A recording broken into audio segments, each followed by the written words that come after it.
E aí pessoal, aqui é o Igor novamente, de volta ao nosso módulo de funções inorgânicas. Nessa aula nós vamos falar sobre a última função, que seriam os óxidos. E o que são os óxidos, pessoal? No mesmo modelo que a gente já estava acostumado, vamos ter que saber de algumas coisinhas, sendo elas a definição. Além da definição, a gente vai ter que aprender a fazer o quê? A dar o nome.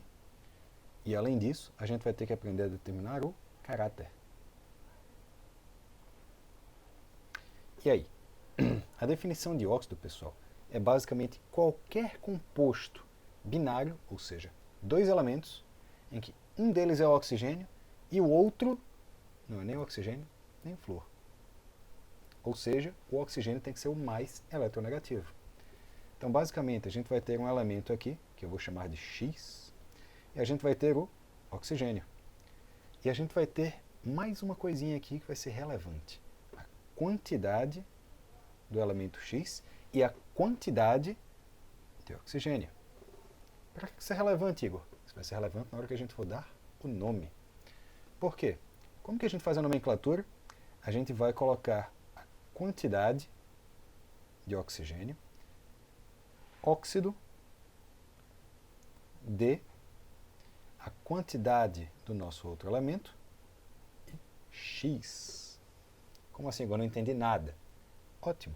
Então vamos dar uma sacada nos exemplos que vai clarear tudo. Temos aqui Fe, que é o ferro, e o oxigênio. Então o que acontece? Nós temos 4 oxigênios. Quem é 4 é tetra. Então este cidadão daqui, coloca logo aqui embaixo, seria tetraóxido, ou seja, tetróxido de... Quantos ferros a gente tem? 3. 3 é tri. Então, triferro. Lindo, né, gente? E esse é um óxido especialmente importante porque ele é responsável pela maior parte dos ímãs naturais. Ou seja, se você pega um ímã e ele funciona o tempo inteiro, provavelmente vai estar o quê? Cheio de tetróxido de ferro ali. Beleza. Vamos dar uma olhada então. Como que a gente chamaria, por exemplo, este outro cidadão, o L2O3? Nós temos o quê? 3 oxigênios. Então, nós temos trióxido de quantos alumínios? 2. Então, de alumínio. Mas, Igor, às vezes eu encontro só umas coisas tipo trióxido de alumínio. Tá certo também? Aí depende. Se você está falando da nomenclatura oficial, você tem que especificar a quantidade de ambos. É muito comum quando você vai numa loja, ou quando você está falando, na verdade, com os pedreiros, com outras pessoas, que eles simplesmente falem da quantidade do óxido, ou seja, a quantidade de oxigênio, e esqueçam, ignorem a quantidade do outro elemento. Então, tá certo falar desse jeito?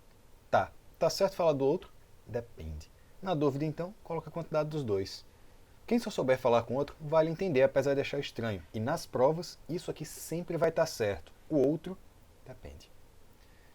CaO. Quem seria este cidadão daqui? Nós temos o oxigênio, então seria o monóxido de cálcio. Só que temos quantos cálcios? Então, de monocálcio.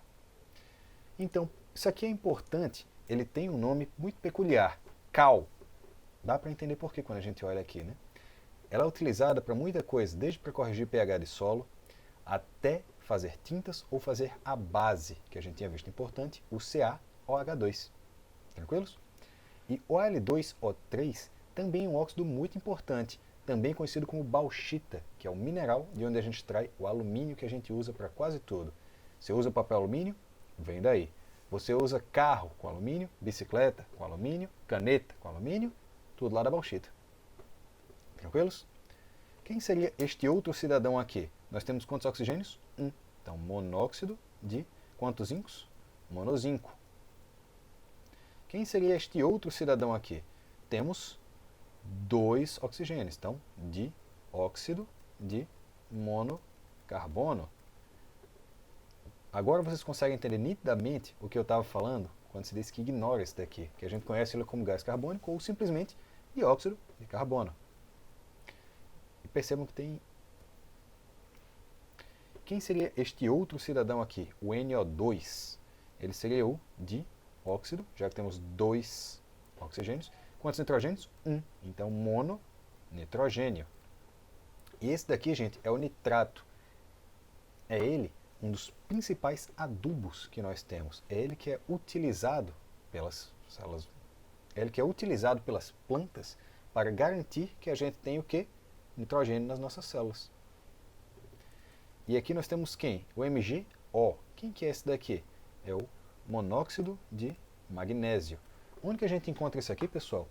Leite de magnésio. Já teve que tomar? Se por acaso você estava aí precisando de um laxante, esse é um dos caminhos. Se não, tome cuidado. Ele pode servir também para regular o pH do seu estômago, caso você esteja com azia. Mas ele tem essa possibilidade de um efeito colateral que você vai ter que passar mais tempo no banheiro. Então, voltando agora que a gente já sabe dar os nomes, vamos falar sobre o caráter.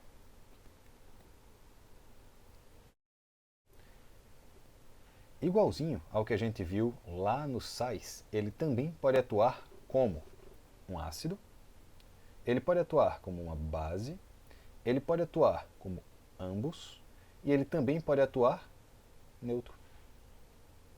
Então o que é que acontece? Quando ele for um óxido ácido, basicamente a reação dele com água vai produzir ácido. Quando ele for uma base, a reação dele com água vai reagir, formar uma base. E do anfi, tanto faz ele formar o ácido ou a base, depende do contexto em que ele está inserido. E do neutro, ele não reage com a água. Vamos dar uma olhada então o que é que acontece. Eu tinha falado há pouco tempo de cal, que era o CaO. Na hora que a gente reagir ele, por exemplo, com água, a gente vai formar o quê? CaOH2. E, gente, não tem mistério. É só colocar 2 hidrogênios e uma água mesmo. É o que tem para fazer. E um óxido ácido, o que é que a gente pode pensar? Se a gente tem, por exemplo, o CO2 e a gente reage ele com a água, o que é que vai acontecer? Ele vai formar o H2CO3, que é o ácido carbônico. E o que é que vai acontecer por aqui? Se nós pegarmos, por exemplo, o monóxido de zinco, o ZnO. Se ele reagir com um ácido forte, por exemplo, o H2SO4, o que vai acontecer é que a gente vai formar um sal, o ZnSO4, e a gente vai formar água. Mas pode acontecer dele reagir com uma base. Então, se a gente tem o mesmo ZnO e ele reage com uma base forte, por exemplo, o NaOH, o que vai acontecer é que a gente vai estar formando um sal, que seria o ZnNa2O.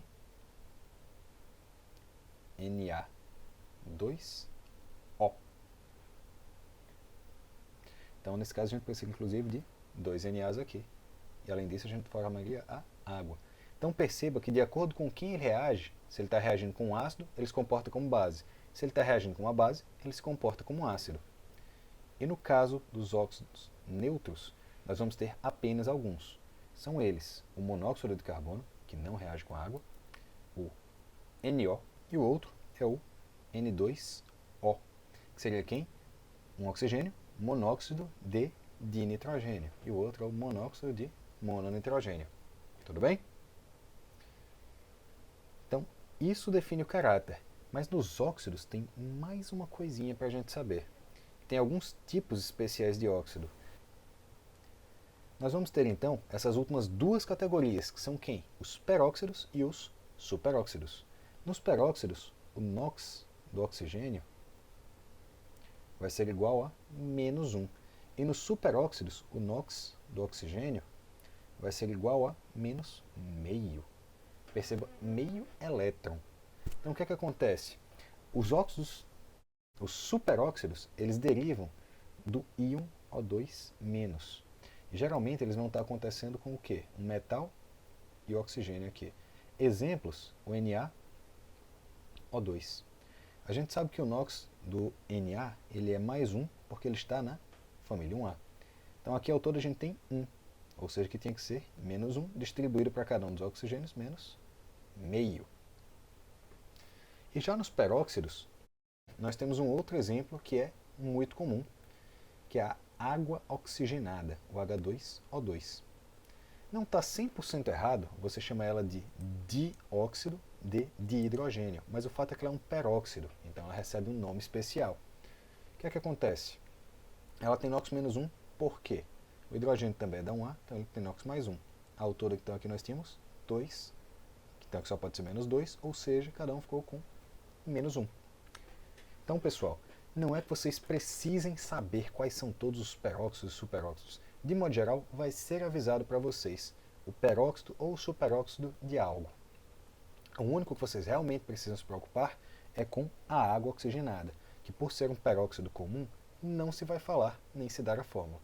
Simplesmente se vai falar água oxigenada e não peróxido de hidrogênio. Tudo bem?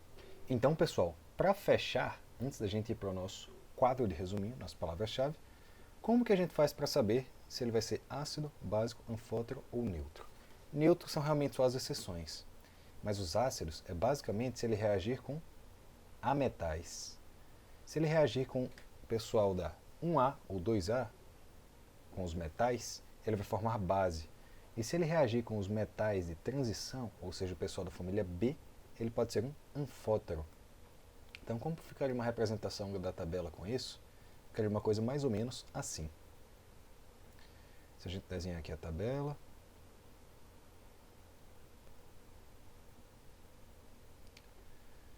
nós vamos ter este pedacinho daqui,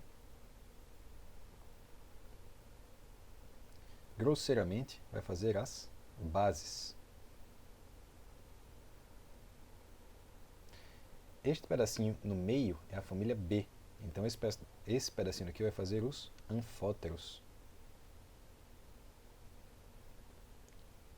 E por fim, nós vamos ter aqui na outra extremidade os ametais, então vamos ter aqui os ácidos.